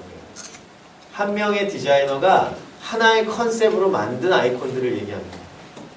이런 것들을 쓰게 되게 되면 여러분들의 문서는 굉장히 풍성해진다. 그래서 이거를 찾는 곳을 알려드리겠습니다. 그래서 이건 정말 잘 안 알려드리는 거예요. 따라 읽어볼게요. iconfinder.com iconfinder.com 우리나라 사이트 아닙니다. 외국 사이트고요. iconfinder.com에 들어가시면 저렇게 구글처럼 검색창이 떠요. 간단하죠? 그럼 저기다가 영어로 검색을 하시는 거예요. 내가 국기가 필요해요. flag. 그래서 이제 검색을 하면 프리 아이콘들이 아주 널렸습니다. 그러면 그걸 검색을 하면 해당하는 것 외로 세트를 다운받을 수가 있어요. 세트. 예를 들어 동그랗게 생긴 국기 모양이다 이거죠. 그럼 한국 국기 외로도 미국, 일본, 중국, 대만 뭐 이걸 모두 다 있기 때문에 그걸 갖다가 막대 그래프 밑에다가 놓게 되면 이름으로 쓴 것보다 얼마나 효과가 더 뛰어나지겠습니까? 그래서 이 아이콘 파인더를 모르시면 안 돼요. 여기 꼭 한번 들어가보시죠. 보물상자도 이런 보물상자. 그래서 저희 디자이너들은 뭐라고 얘기하냐면 따라 읽어볼게요. 신의 한 수다. 신의 한 수다. 저를 신의 한 수라고 얘기해요. 우리 진짜 일반인 분들이 아이콘 파인더에서 저거 찾아서 쓰는 것만 좀 아셔도 디자인 퀄리티가 많이 좋아지실 텐데 이런 얘기를 저희가 매번 하거든요. 쓰세요. 여러분의 문서가 마치 적어도 프리랜서 디자이너들이 손을 가진 것 정도의 수준까지 올라갈 수 있습니다. 나머지는요, 무료나 유료로서 찾아보실 수 있는 이미지 사이트들을 나열해 놓은 겁니다. 사실 다 보여드리고 있는 거예요. 네, 디자이너들이 사실 자기 이미지가 어디에서 찾아왔는지를 보여준다는 건 사실 주머니 다 연 거라고 가지고 말씀드립니다. 과언이 아니에요. 알고 가시면 됩니다. 자, 이제 여러분 아이콘 파인더에 가시게 되면 여러분들은 아이콘들을 쉽게 구하실 수가 있어요. 그 아이콘들을 활용하면 어떤 일들이 만들어지느냐. 요즘에 그렇게 유행하는 말. 따라 읽어볼게요. 인포그래픽스. 인포그래픽스라고 하는 게 처음에 발현된 게 프레젠테이션 디자인 쪽입니다. 프레젠테이션 디자인 이퀄 인포그래픽 디자인이라고 얘기하거든요. 근데 요즘 들어서 이상하게 인포그래픽스라고 하는 것들이 여러 가지 방면으로 지금 사랑을 많이 받고 있습니다. 그 인포그래픽의 전형을 하나 보여드릴게요. 자, 63빌딩이죠? 이 63빌딩의 매출액 추이에 대한 부분을 막대 그래프로 비교를 하려고 합니다. 그러면 막대로 하는 게 좋을까요? 63빌딩으로 하는 게 좋을까요? 그렇게 했나 바꿀까요?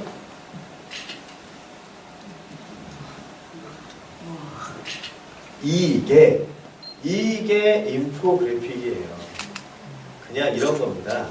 보다 직관적으로 보는 즉시 어떤 정보를 얘기하려는지 알게 하는 거예요. 근데 이런데 제일 많이 쓰이는 게 막대 그래프에서 많이 쓰여요. 그럼 예를 들어 매출액에 대한 이야기를 하면 뭘로 쌓으면 좋을까요? 아이콘을 찾아다가 돈 얘기, 돈, 달러, 뭐 지폐 이런 거 검색 가능하거든요. 검색해서 쭉 쌓으면 그게 막대 그래프. 근데 우리가 매출액이라고 하는 얘기를 하지 않아도 벌써 돈이 쌓여 있으니까 돈 얘기하는구나 라는 거를 직관적으로 알 수가 있게 되는 거죠. 그걸 바로 요즘에 유행하는 인포그래픽이라고 합니다. 여러 가지 방면에서 쓰일 수 있지만 사실은 막대 그래프를 활용할 때 정말 많이 쓰인다는 거예요. 두 번째 한번 볼까요? 이 63CT의 또 하나의 슬라이드인데 이거 같은 경우에는 지금 그 방문객 추이를 보여주기 위한 슬라이드입니다. 잠깐 볼게요.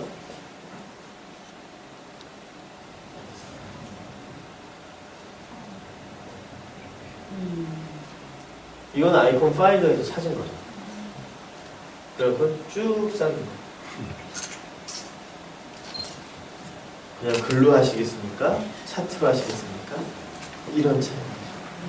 제가 근데 여기서 이렇게 잠깐만 말씀드리는 거는 인포그래픽에 대한 부분은 너무 광범위한 내용들이라 시중에 나와 있는 책들은 인포그래픽으로 만들어진 것들을 그냥 정리해 놓은 것에 불과한 책들이 많아요. 여러분이 하실 수 있는 인포그래픽에 대한 방법은 막대 그래프 정도의 하나 아이콘 써서 집어넣는 이외에는 많이 쓰기가 어렵습니다. 제가 단언컨대 말씀드립니다. 네, 그렇기 때문에 이 정도만 알고 계시면 돼요. 아시죠? 네. 자, 이제 두 번째 파트로 좀 넘어가 보려고 합니다. 애니메이션 좋아하세요? 네. 제목 읽어보겠습니다. 그 애니메이션 아닌데. 자, 제목 읽어보겠습니다. 자, 시작. 화면 전환은 필수이고 애니메이션은 선택이다. 우리가 파워포인트라고 하는 프로그램, 기타, 프레젠테이션, 문서를 만드는 프로그램들의 가장 큰 특징과 매력 포인트는 움직인다는 거예요. 워드가 움직이나요? 엑셀이 움직이나요? 안 움직이죠? 약간 디자인적인 요소가 반영이 되는 것이 바로 이 프레젠테이션 툴들입니다. 그래서 이거를 뭐라고 얘기를 하냐면 따라가 볼게요. 모션 그래픽. 모션을 활용한 그래픽적 표현이라고 해요. 그러다 보니까 움직임을 통해서 표현하는 거라서 이거는 크게 두 가지에 우리가 효과를 넣을 수가 있거든요. 바로 어떠한 개체를 강조하거나 할 때 쓰고자 하는 애니메이션. 맞죠? 어떤 개체를 강조할 때. 내가 이 슬라이드에서 다음 슬라이드로 넘어갈 때 보여지는 효과? 슬라이드가 넘어갈 때. 그걸 뭐라 그래요? 화면 전환 효과라고. 이 두 가지가 잘 맞물려 돌아가서 만들어지는 것이 모션 그래픽 디자인이라고 하는 것입니다. 근데 제가 여기 지금 뭐라고 제목을 써놨죠? 화면 전환은 뭐라고요? 애니메이션. 뭐를 잘하려면? 발표를 잘하려면. 여러분이 발표를 잘하시는데 애니메이션이 많이 들어간 게 도움이 되시던가요? 안 되잖아요. 계속 슬라이드 보고 있게 되고 오작동하게 되고 따라서 이거를 정리해 드리려고 합니다. 스티브 잡스가 프레젠테이션의 패러다임을 바꾼 인물인 건 누구나도 반문하지 않습니다. 중요한 건 뭐냐면 스티브 잡스의 슬라이드에 가장 여러 특징들이 있지만 스티브 잡스 슬라이드의 가장 강력한 슬라이드의 특징은 화면 전환 효과였다는. 그래서 스티브 잡스가 썼던 화면 전환 효과를 잠깐 보여드립니다.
이 정도 보겠습니다.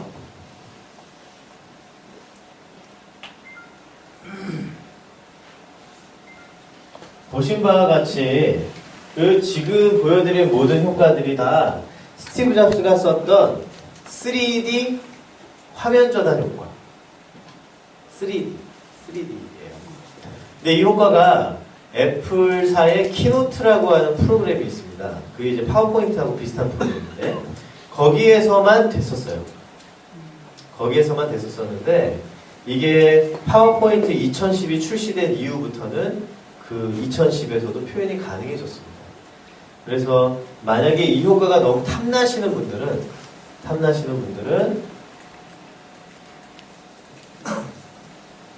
2010 파워포인트 2010으로 버전을 업그레이드 하시게 되면 다 표현이 가능합니다. 위치를 좀 기억을 해두셔야 되는데 파워포인트 2010에는 전환이라는 탭이 별도로 따로 나와 있습니다. 그 전환 탭에 들어가시게 되면 3D 화면 전환 효과를 넣으실 수 있어요. 다만 여러분들께서 알고 계시는 파일의 확장자가 두 종류가 있죠. 파워포인트에는 PPT, PPTX. PPTX로 되어 있는 문서만 저 효과들을 적용하실 수 있어요. 이게 팁입니다. PPT로 된 문서를 2010에서 열어봤자 안 나타나요. 그래서 꼭 PPTX로 저장되어 있는 문서에서만 구현을 하시면 되겠다라는 겁니다. 그래서 제가 이 화면 전환 효과를 왜 이렇게 강조를 드리느냐면 화면 전환 효과는 슬라이드가 어차피 내가 넘겨야 되는 타이밍에 보여지는 효과이기 때문에 발표자를 힘들게 하지 않아요. 애니메이션은 힘들게 해요. 그러다 보니까 자꾸 시선이 자꾸 슬라이드에 많이 간다든지 오작동하는 범위들이 벌어진다는 것이죠. 자, 이제는요, 제가 전략적인 화면 전환 효과 연출법을 좀 알려드리려고 합니다. 자, 이거는 SK텔레콤의 다이어그램이에요.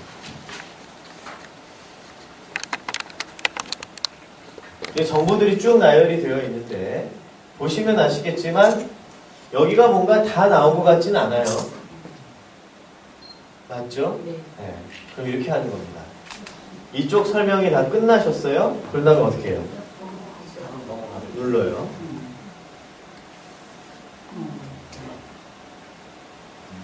이쪽 설명이 다 끝나셨어요? 이제는 뭘 보셔야 될 타이밍이죠? 나무가 아니라 숲을 봐야 되는 타이밍이죠? 지금까지 SK텔레콤의 혁신동력 TDNA에 대한 전반적인 프로세스를 말씀드렸습니다. 기가 막히죠? 따라해 보겠습니다. 밀어내기. 애니메이션에 이동 경로가 있다면 화면 전환 효과에 뭐가 있다고요? 밀어내기가. 이거 하나는 꼭 알고 가야 돼요. 무슨 효과예요? 쉬운 걸로 설명을 드리겠습니다. 자, 이렇게 밀어내기 효과를 쓸 때는 언제 많이 쓰냐면요. 플로우 차트라는 말 들어보셨습니까? 이 꼬리가 긴 메시지들 있죠. 구조도, 공정도, 프로세스 이런 것들. 그러면은 슬라이드 한 장에 집어넣게 되면 옆으로만 길잖아요. 그러다 보면 글씨가 작아질 수밖에 없어요. 그럴 때 어떻게 하느냐? 과감하게 세 덩어리로 잘라요. 예를 들어 두 덩어리는 세 덩어리로. 그래서 그걸 어떻게 해요? 세 장의 슬라이드에 나누는 거예요. 이해가세요? 네. 그런 다음에 그거를 크기를 키웁니다. 첫 번째 덩어리. 이해가세요? 제일 우리가 신경 써야 되는 곳은 어디를 신경 써야 될까요? 여기가 잘 연결되게끔. 이해가시죠? 여기가 부자연스럽지만 않게끔. 그 다음에 무슨 효과요? 밀어내기로 설명하시면 돼요. 마지막, 전체 맥락을 보여주셔야 되잖아요.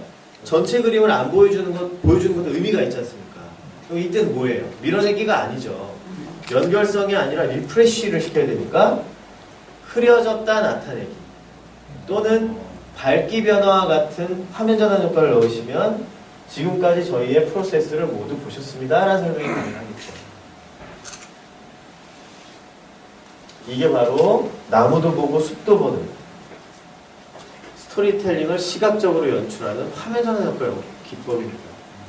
요즘에는요, 스마트폰이라든가 이런 활용 빈도가 높다 보니까 슬라이딩이라고 하는 모션에 굉장히 우리가 친숙하거든요. 그래서 저번에 제가 대학생 프레젠테이션 경진대회 갔더니 학생이 그런 연출을 하더라고요. 이렇게 하더라고요. 제가 설명을 드리도록 하겠습니다.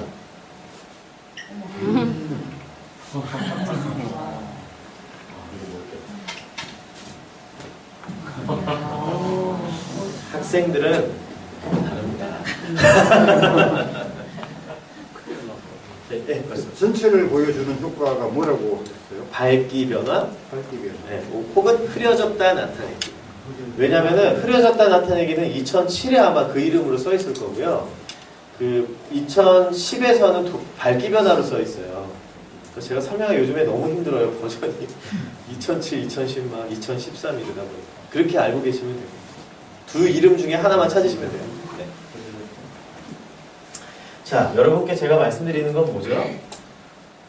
프레젠테이션 문서는 한 장이 아니라는 겁니다. 표지에서부터 엔딩까지 적어는 15장, 많게는 뭐 100장씩도 된다는 거죠. 그랬을 때 이게 연결이 된다라고 하는 지점을 보여줘야 되는 거는 이 전환이라고 하는 것이 보여주는 거기 때문에 이 부분에 우리가 얼마나 신경을 쓰고 있으셨냐라는 것에 제가 반문을 드리고 싶은 거죠. 그래서 화면 전환 효과는 의도적으로 한번 넣어보시되 애니메이션을 썼던 것들을 좀 과감하게 빼는 방향으로 가시는 게 더 좋은 접근이 되실 거라는 말씀을 드리고 싶습니다. 애니메이션 정리할까요? 그 전에 그 밀어내기 효과가 적용이 된 현대자동차 그룹의 회사 소개서 자료를 좀 보여드릴게요.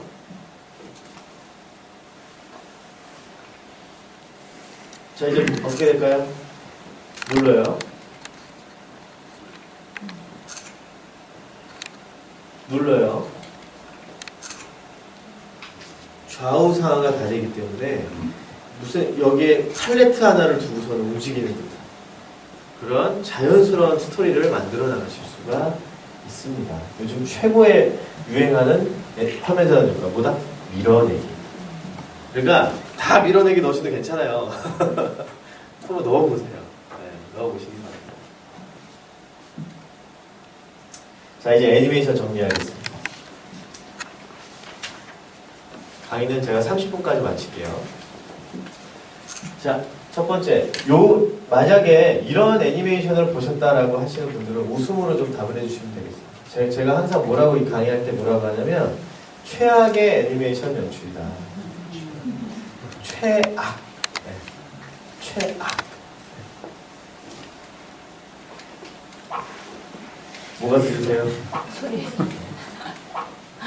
소리 효과를 쓰시는 분들이 있으시진 않겠죠? 네.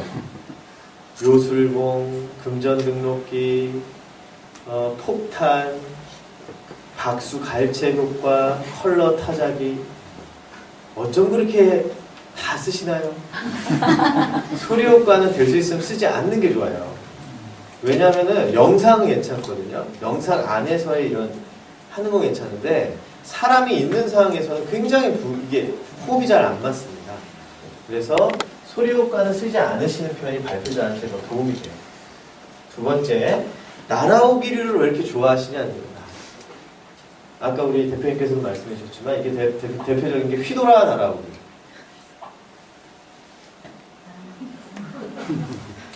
9시 뉴스를 보고 계셨어요. 자막이 휘돌아 날아오기. 이렇게 들어오면 여러분들은 뉴스에 집중하시겠습니까? 아니면 저거 뭐야? 하시겠어요. 같은 일을 하고 계시지는 않냐 이거죠. 그래서 날아오기류 애니메이션은 쓰지 않으시는 편이 좋아요. 대신에 취해야 될 것은 바로 무엇입니까? 소리 효과를 뺀 뭐예요? 닦아내기류 애니메이션을 쓰시는 거죠. 따라해볼게요. 닦아내기류. 닦아내기류 애니메이션에 7개를 추천해드릴게요. 저자 직강이니까 가능한 겁니다. 7개만 쓰세요. 쪽집게 가능. 자, 이거 무슨 효과일까요? 위에서 뭔가 이렇게 쓱 이름을 적어 가셔야 쓰실 수 있습니다. 애니메이션 창에는 이름으로밖에 안 써있기 때문에 눈으로 보고 가서도 못 찾았어요. 닦아내고 적어 가세요. 두 번째, 사각형 혹은 도형. 2007은 사각형, 2010은 도형. 기억하시면 똑같은 효과예요. 세 번째.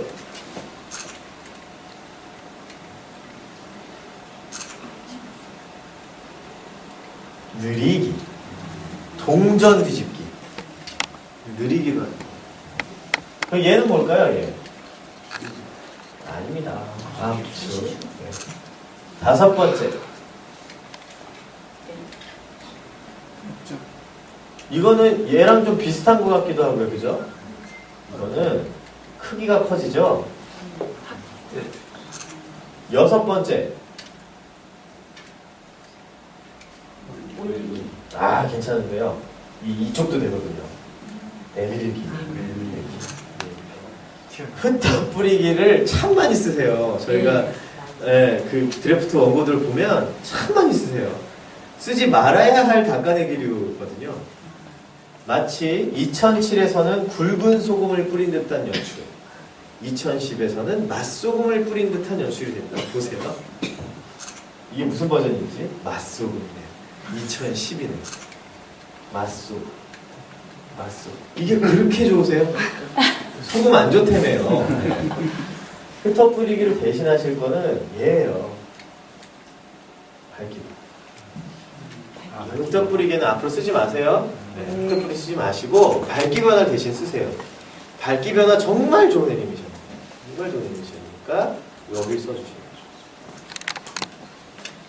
자, 제가 이제 여러분들하고 케이스 스타디 2가지를 할 겁니다. 7개 애니메이션만 쓰셔도 아마 애니메이션의 질이 달라지실 거예요. 제가 자신있게 말씀드릴 수 있어요. 안정감을 가져갈 거기 때문입니다. 회전이라는 애니메이션이 있습니다. 애니메이션 창이 가게 되면, 그러면 이 표지판이 어떻게 돌기를 원하세요? 설마 이렇게 돌기를 원하십니까? 이게 여러분이 원하시는 회전인가요? 아니잖아요. 근데 모르시니까 이렇게 해서 오시는 문서들을 만납니다. 다 돌아요. 미치겠다. 네. 여러분 머릿속에 상식의 회전은 뭐예요? 이렇게. 그러니까 느리기.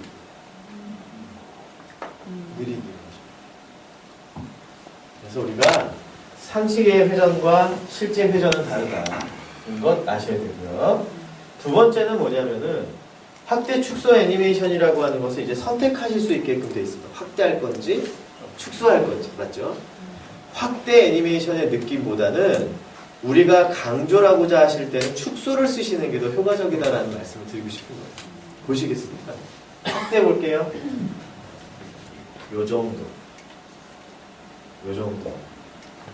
축소는요? 그럼 뭐가 강조하는 거예요? 글로벌 넘버원.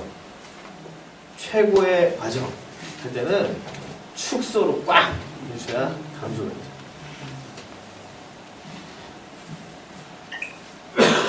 마지막으로 갑니다. 저랑 이제 실습을 좀 해보실 텐데, 제가 여기 박정호 사장님 사진에다가요, 지금 추천드린 7개 애니메이션 중에 2가지를 넣어놨습니다. 그게 뭔지 한번 맞춰보시는 거예요. 눈으로 효과를 보고 무슨 애니메이션인지. 아시겠죠? 네. 어렵지 않습니다. 자, 준비. 시작. 그렇습니다. 그림에 뭐가 들어갔죠? 밝기변화. 이거는 뭐예요? 파일.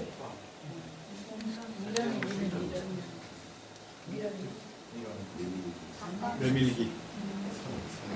스르륵. 그러면 순서대로 해보세요. 준비. 말로 시작. 밝기변화. 가까이. 그럼 그대로 순서대로 적용하시면 돼요. 여러분들은 얼마나 애니메이션에 대한 관심을 갖고 계신지 모르겠습니다. 저는 뉴스를 보게 되면 내용이 안 보여요. 직업병입니다. 여러분 이런 괴로움 아세요? 내용이 안 보이고요. 저거 내밀기구나. 저거 닦아내기구나. 저거 어떻게 하는 거야? 큐브네? 막 이러고 있어요. 그래서 그건 파워포인트로 한번 해보자. 저거 괜찮다. 모 눈에 뭐만 보인다. 그래서 한번 오늘 그냥 제 숙제인데요. 뉴스 보시다가 나오는 효과들이 뭘까 한번 맞춰보시는 거 한번 해보시면 오늘 하루가 좀 재밌지 않을까 생각이 듭니다. 자, 이제 시간 저랑 또 이제 만나시는 시간들이 오래 남지 않고 여러 문제들이 있어가지고요. 마지막 파트 쪽으로 좀 넘어가서 정리를 하려고 합니다.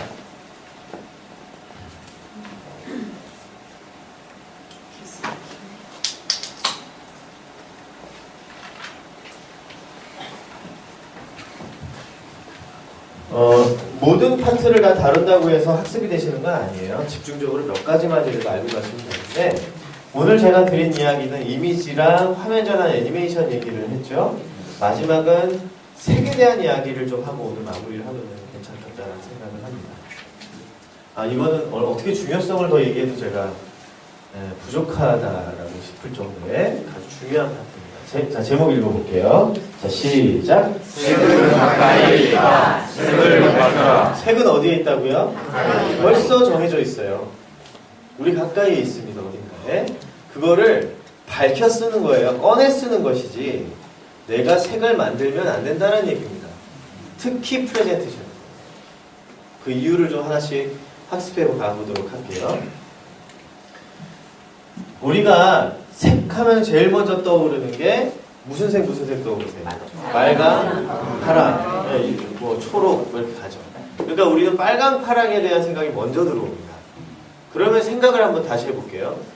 빨강 하면 어떤 그룹들이 떠오르세요? LG, SK, 기아, 뭐 요즘 금호아시아나, 그렇죠? 네, 좋아요. 그러면 블루 하면 어떤 그룹들이 떠오르시나요? 삼성, 현대차, 뭐 또 어디 있을까요? NC, 포스코, 필립스 나오고. 우리나라를 대표하는 그룹 중에서만 좀 살펴보겠습니다.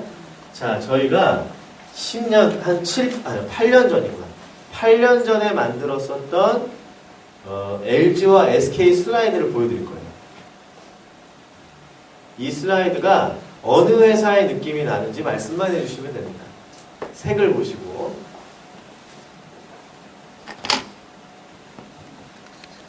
LG랑 SK 자료예요. 이거 LG와 테크센터 맞아요? 이 슬라이드? 색으로 느껴지는 거. 삼성 정밀화학, 삼성 테크윈, OK SK 거 맞나요? 전 당시 경쟁사인 KT 느낌이 나는데요. 지금 뭐 하자는 거예요? 저희가 이 자료를 다 도와드리고 너무 발표 잘 끝났다고 좋은 평가도 받았고요. 돈도 다 받았습니다. 그런데도 저희 내부에서는 고민이 계속 있는 거죠. 저거는 아닌데 그 조직의 어떤 아이덴티티를 표현하지 못하면 그 색깔은 의미가 없는 건데 그런 생각을 했습니다. 그러더니만 디자이너들이 이거를 숙제를 해결하기 시작을 하더라고요. 그 다음 세대 디자이너들이죠. 자, 다 보시겠어요? LG 거 느낌 나는지 SK 거 느낌 나는지. LG 느낌 많이 나시죠? 적어도 삼성의 느낌이 나지는 않아요. 그러면 LG의 레드랑 SK의 레드는 좀 달라요. 값이. 느낌이 좀 많이 다르죠. SK 거 한번 보시죠. 제가 무엇을 얘기하려고 하는지 아시겠는지요? 네. 색을 이제 여러분들은 마음대로 쓰실 수 있는 건가요? 아닌 거예요. 왜요? 따라 읽어볼게요. Presentation Identity. Presentation Identity. 여러분이 발표하시는 프레젠테이션의 아이덴티티는 뭘로 표출이 돼요? 색밖에 없어요. 폰트를 가이드로 잡고 있는 큰 기업들의 경우에는 폰트도 아이덴티티가 되지만 그거는 기민하게 보지 않는 이상 잘 안 보입니다. 색깔만큼은 빨강이냐 파랑이냐 선택하는 즉시 우리는 자기 나름의 생각으로 간다라는 거죠. 누구나 상식적인 아이덴티티. 그렇기 때문에 함부로 쓰시면 안 됩니다. 그래서 제가 앞으로 지향하셨으면 하는 문서를 좀 갖고 와봤어요. 입체적인 거 좋아하지 마시고 평면적인 구성의 아이덴티티를 적극적으로 활용하는 색상, 그런 느낌을 우리가 만들어 나가야 되는 거고요. 여러분들께서 외국에 있는 프레젠테이션 디자인 회사들의 포트폴리오를 한번 리뷰해 보시면 아시겠지만 디자인적인 퀄리티는 대한민국을 쫓아올 수가 없습니다. 그건 디자이너들이 해야 될 몫인 거고, 왜 거기에서는 문서 작성이 그렇게 일반인이 만든 수준에서 정도의 아주 편집적인 것만 가미되고 있는가 생각해 보셔야 되는 거죠. 우리 너무 미하게 치우쳐 있어요. 오히려 중심을 잡으셔야 되는 건 아이덴티티가 분명한 그런 어떤 템플릿에 나의 정보들을 잘 정돈하는 것이 중요합니다. 그래서 그런 부분을 어필하고 싶은 부분입니다. 자, 이제 케이스 스터디를 통해서 어떤 방법론들이 있는지 알려드리겠습니다. 이동경. 이야, 기가 막히네. 야, 이거 만들려고 어떻게 하냐고 물어보시지 마세요. 안 가르쳐 드립니다. 이게 뭐가 그렇게 의미가 있습니까? 그렇죠? 네. 어느 회사의 소개서 같으신가요? 어느 회사? CJ 제일제당 거 맞나요? 이거 없어도 느껴지세요? 네. 이유. 색. 그렇죠. 삼원색이죠. 저 색깔이 근데 그냥 온 색깔이 아니죠. CJ 제일제당의 세 개의 사업부를 상징하는 그 엠블렘에 들어있는 색을 고스란히 갖고 온 거예요. 그리고 그 형태까지도 가져오니까 그냥 보는 즉시 CJ. 이거를 뭐라고 해요? 따라해 볼게요. CI에서 찾아라. CI에서 찾아라. 코퍼레이트 아이덴티티라고 하죠. 회사나 어떤 대학이나 이런 데 홈페이지에 들어가시게 되면 CI 규정이 나와 있습니다. 거기에는 구체적으로 어떠한 색을 써야 된다라고 하는 게 아주 구체적으로 적시가 되어 있습니다. RGB 값이라고 해가지고 그 색을 그대로 갖고 오신 거예요. 그게 바로 CI에서 색을 찾는다라고 하는 거예요. 조금 더 가볼까요? 이 슬라이드 정말 잘 만들었어요. 슬라이드 넘어가는데 지금 티가 안 나시죠? 펼치면 더 기가 막혀요. 이게 지금 28장짜리 회사 소개서인데 몇 가지 내용이 있다고 보이세요?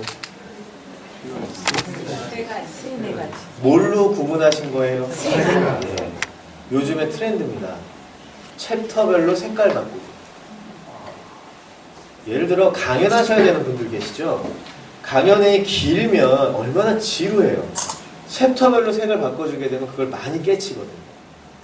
그리고 그게 브릿지가 되죠. 트랜지션 시켜줄 수가 있기 때문에 우리가 굉장히 좋은 방법이다라는 거예요. 그래서 CJ의 사업부를 상징하는 세 가지 색깔을 하나씩 넣어준 케이스입니다. 두 번째 사례로 가볼게요. 아이덴티티를 적극적으로 써야 되는 그런 경우도 있지만 그렇지 않은 경우가 있습니다. 그 사례를 포스코의 사례를 통해서 배워보려고 합니다. 와, 잘 만들었죠? 포스코가 만약에 색을 써야 한다면 아이덴티티를 근간으로 했을 때 무슨 색을 써야 되나요? 회색이나 저기 나와 있잖아요. 파랑색. 블루에서 포스코는 블루입니다. 블루 아이덴티티예요. 회색은 그거를 도와주는 색이고요. 블루예요. 그러면 이 회사의 소개서 자료는 뭘로 되어야 돼요? 제안서는 블루로 해야죠. 그게 맞는 겁니다. 그런데 지금 여기에는 무슨 색이 주조색으로 쓰이고 있어요? 녹색. 그렇죠? 얘 어디서 나온 색깔인가요? 생각해보세요. 반대. 차가우니까 차가우면 좀 상승시키려고. 좋은 접근입니다. 조금 더 가볼게요. 그냥 녹색하면 뭐가 떠오르세요? 환경. 녹색. 그린에코. 환경이잖아요. 그렇죠? 그래서 포스코가 이때 발표해야 되는 메시지의 핵심은 뭐였냐면 우리는 친환경 기업이다 라는 메시지만 남기면 이 발표 끝난 거예요. 좋은 발표가 되는 거죠. 그러려면 블루보다는 뭐가 더 어울려요? 그린이 어울리는 거예요. 이거를 뭐라고 하느냐면 메시지에서 색을 찾는다라고 해요. 뭐라고요? 메시지. 그러니까 아이덴티티 색이 기준이죠. 근데 이걸 버려야 할 때는 내가 하고자 하는 메시지 안에 그거를 잘 설명해 줄 수 있는 색깔이 있을 때는 과감하게 드리프트를 하죠. 그러니까 이렇게 색 쓰시면 돼야 안 돼요. 아, 오늘 날도 흐리고 한데 노란색 한번 써볼까? 뭐 이런 거 안 된다. 자의적인 판단에 의해서 색깔을 쓰는 그런 거 아니에요. 그렇기 때문에 시중에 돌아다니는 템플릿을 구하실 때에도 뭘 생각하시면서 아이덴티티를 생각하면서 색을 찾아 쓰셔야 돼요. 구해하셔야 돼요. 예, 펼쳐볼까요? 이것도 28장짜리. 이게 무서운 얘기를 드리면 여러분 아마 깜짝 놀라실 겁니다. 이게 저녁 6시, 그러니까 저녁 먹고 나서죠. 7시부터 그 다음날 아침 7시까지 만든 슬라이드예요. 만약 여러분들께서 저희한테 제작 용역을 주실 거면 그렇게 주지 마십시오. 본인 일과 시간의 기획은 다 맞춰놓고 디자이너한테는 푸시를 해요. 그리고 그 다음날 비행기 타야 된대요. 이런 몰지각한, 그럼 저희는 어쩔 수가 없죠. 해야 되잖아요. 그러나 디자이너들이 슬라이드를 만드는 데 있어가지고요, 하루에 정규 시간 동안 만들 수 있는 슬라이드가 3장에서 5장을 넘어가질 못하거든요. A급으로 만들고. 그러면 이게 안 되잖아요. 그러니까 어떻게 했을까요? 선택과 집중을 합니다. 버릴 걸 버립니다. 어떻게 해요? 드래프트 원고 파일에서 안에 내용상에서 문제되지 않는 것들은 그냥 두고 템플릿을 만드는 것에만 신경을 썼다는 거예요. 이때 여러분께 드릴 팁입니다. 따라해 볼게요. 적어도 색깔이라도 맞춰. 제가 부탁드립니다. 제가 여기 있는 분들 문서 안 봐도 비디오입니다. 무슨 말씀인지는 대충 아실 거예요. 아, 그 친구 슬라이드 너무 마음에 들었어. 그럼 어떻게 하세요? 컨트롤 CV에서 붙이시죠? 그러면 톤의 매너가 달라집니다. 그럼 저희는 뭐라 그러냐면 이거 4분이 만드셨죠? 3분이 만드셨죠? 라고. 무슨 얘기예요? 색깔이라도 좀 동일하게 맞춰주시면은 튀는 요소들이 많이 수그러들어요. 이 안에는 굉장히 이 소스들이 퉁퉁 튀는 게 많아요. 그렇지만 뭘 맞췄죠? 색을 쫙 맞추니까 전체가 다 하나의 문서처럼 보이더라는 거죠. 그래서 어떻게 작업하고 계신지 뻔히 알기 때문에 색이라도 맞춰. 색이라도 맞춰. 그 말씀을 드리고 싶은 겁니다. 그래서 템플릿이 필요합니다. 템플릿은 여러분이 직접 만드시겠다라는 거는 조금 어불성설입니다. 프레젠테이션 전문 디자이너들 중에서도 3년차 이상 된 시니어급 디자이너들이나 가능한 일이에요. 힘들어하는 일이라. 그렇기 때문에 그냥 시중에 나와 있는 걸 사서 쓰신다든지 무료 템플릿들을 구해 쓰시는 게 맞아요. 그 안에 정보를 잘 얹히는 게 중요한 것이죠. 아시겠죠? 네. 자, 여기까지 제가 뭘 말씀드렸습니까? 색상에 대한 정리할게요. 정체성을 충실하게 색상에 반영하는 방법은 3가지가 있는 겁니다. 따라해 볼게요. CI에서 찾아라. 어느 회사의 속에서 기억하시면 되겠어요? CJ 제일제당을 기억하시면 되겠습니다. 여러분의 회사에는 어떤 색이 있으십니까? 그 색을 끝까지 밀고 가셔야 돼요. 2번째 읽어보겠습니다. BI에서 찾아라. BI는 뭐죠? 브랜드 아이덴티티. 자, 어느 회사에 상품이 있어요. 제품이 있어요. 그게 어떻게 맨날 회사랑 똑같은 색을 씁니까? 브랜드 따라 색이 또 달라질 수 있습니다. 그래서 그렇게 상품이나 서비스에 들어있는 색깔을 쓰는 것. 이건 이제 신제품 발표 같은 데 많이 쓰이겠죠? 제품 설명. 마지막 읽어볼게요. 메시지에서 찾아라. 어느 사례요? 포스코. 포스코를 기억하시면 딱 떠오르실 거예요. 자, 이제 여러분들은 마음대로 색을 쓰실 수 있어요? 없어요? 없습니다. 절대 없습니다. 네, 이 부분 기억하고 가시길 바랍니다. 마지막 이야기예요. 제가 항상 이런 이야기를 하는데 제 말을 따라 읽어주세요. 색을 쓰는 것보다 색을 버리는 게 중요하다. 많은 분들이요 자꾸 색을 쓰려고 그래요. 그러다 보니까 자꾸 지나치게 쓰게 되고 복잡해지고 색이 많아지고 그러면 조악해지는 겁니다. 나는 그 부분에 대한 해소하는 방법을 알려드리겠습니다. 위에 제목 읽어보겠습니다. 시작. 세상에 대한 갈증을 낼 색상에 대한 갈증을 낼 때 뭐가 답이라고요? 무채색의 세 가지가 뭐예요? 흰색, 그레이, 블랙, 화이트, 그레이, 블랙이죠. 그래서 저는 대학에서 학생 가르칠 때 프레젠테이션 디자인 제작에 대한 실습 강의할 때 슬라이드 만들어 오는데 색깔 쓰지 말고 만들어 와.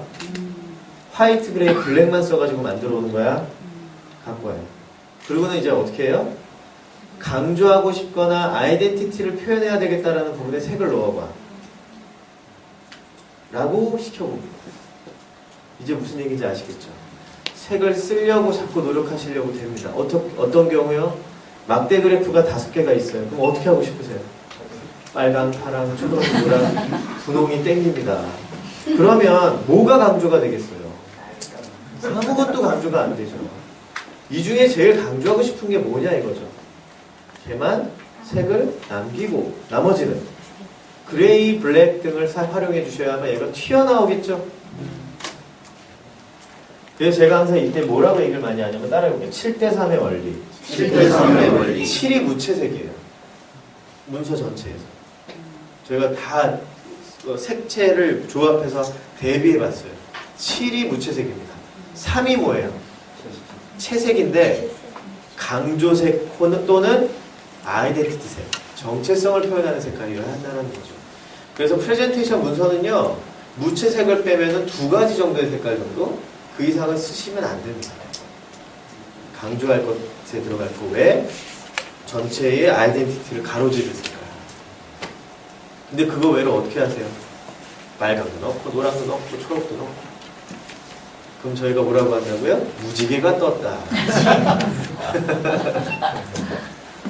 자, 근데 이 3가지 색깔 중에서 가장 요즘에 트렌디한 색깔이 있습니다.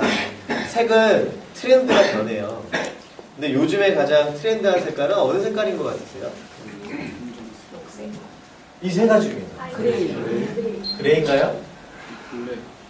IT 제품들이 제일 먼저 만들어내는 색깔이 무슨 색을 만드는가요? 화이트 먼저 만들어요? 블랙. 정답은 블랙입니다. 양주에도 블랙 라벨이라고 하는 거 있죠? 블랙 라벨이라고 하면서 가격은 고가로 갑니다. 대형 차들 보게 되면 세단들 무슨 색 많습니까? 블랙이죠? 블랙이라는 색깔은 엄격함과 힘을 상징함과 동시에 품격을 상징하기도 해요. 그렇기 때문에 될 수 있으면 블랙을 많이 넣으시면 좋겠다는 거죠. 왜? 우리의 문서의 품격과 힘을 위해서. 그래서 많이 넣으세요. 블랙을 많이 넣으세요. 블랙에 대해서 너무 생각 많이 갖지 마시고 그레이를 쓸 곳에 차라리 블랙을 넣어버리시는 거예요. 그레이가 정말 쓰기 힘든 색깔이에요. 블랙에 보시면 좋은 색깔. 무서운 얘기 드릴까요? 이게 몇 년 전에 만든 것 같으세요? 이게 8년 전에 만들었어요. 촌스러우세요? 안 촌스럽죠. 지켜야 될 규칙을 지키면 안 촌스러워요. 거기 핵심은 저는 블랙이라고 생각을 합니다.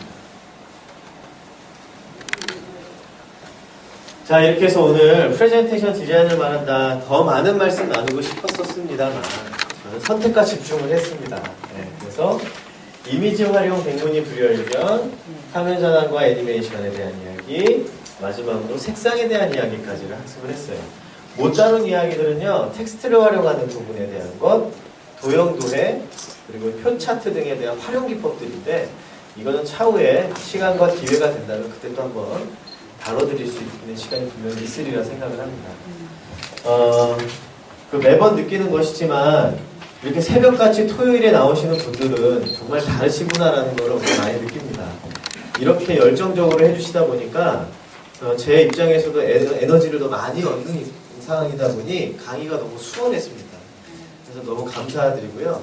제가 뭐 이게 선물이 될까 싶기만 하지만 프레젠테이션에 대한 정보가 궁금하시면 저희 카페가 있어요.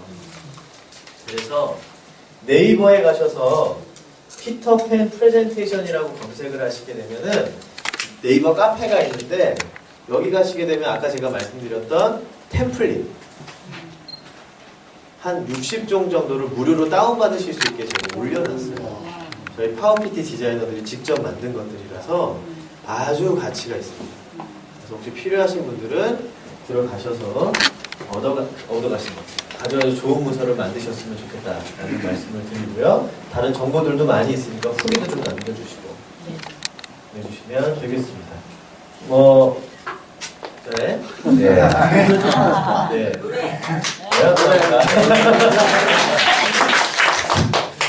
자, 오늘 이 정도의 강의로 마무리하는 것으로 하고요. 저랑 개인적으로 혹시 내통하고 싶으신 분들이 계시는지 모르겠습니다만, 연락하고 싶으신 분들은 저한테 연락 주시면, 프레젠테이션에 대해서 지속적으로 고민하고 연구하고, 이를 통해서 사업하고 있는 회사이기 때문에, 얼만큼이라도 도움을 드릴 수 있을 거라고 저는 생각을 합니다. 이 정도로 제가 마무리하도록 하고, 혹시 공식적으로 질문 있으시면 질문 받겠습니다. 기분 좋은 사진을 좀 올려놓고 질문. 아까 사실은 TV에서 세모 있었잖아요. 빨간색. 예. 그걸 어떻게 끌어가야 되는지. 그거는 그냥 삼각형 그리시면 돼요. 도형 삼각형 그리고 색깔을 빨간색 채우시면 나타나는 거라서 그게 그렇게 중요한 요소는 아닙니다. 네. 질문 있습니다.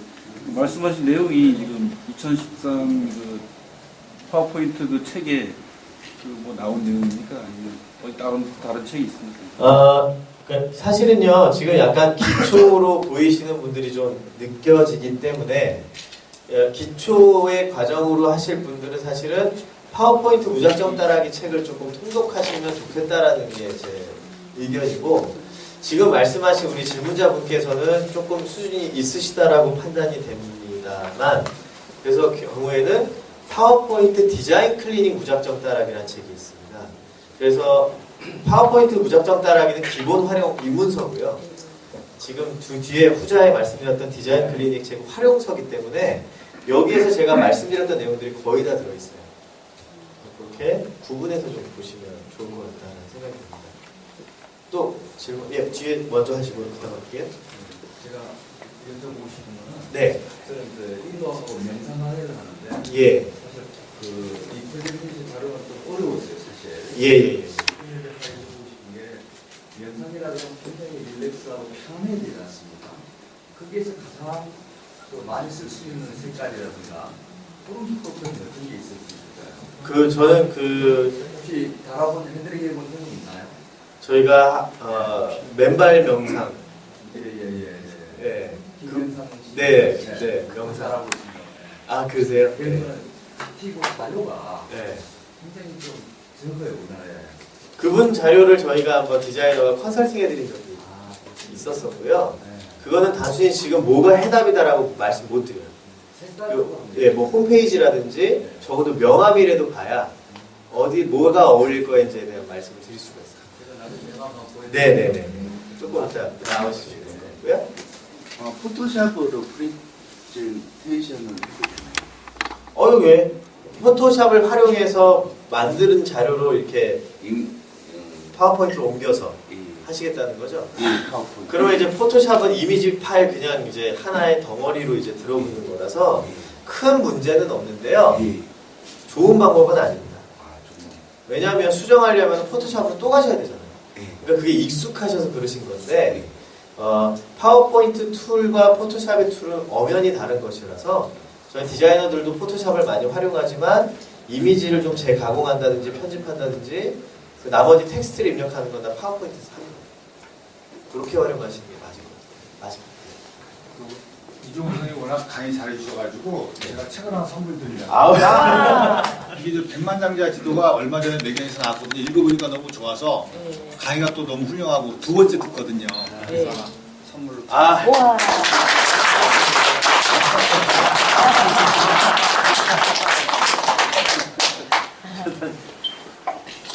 네. 그리고요, 이건 회장님 오늘 참석하신 분 중에서 예술의 전당 9만짜리 티켓 2인분인데 가실 분은 나만 주면 되지 뭘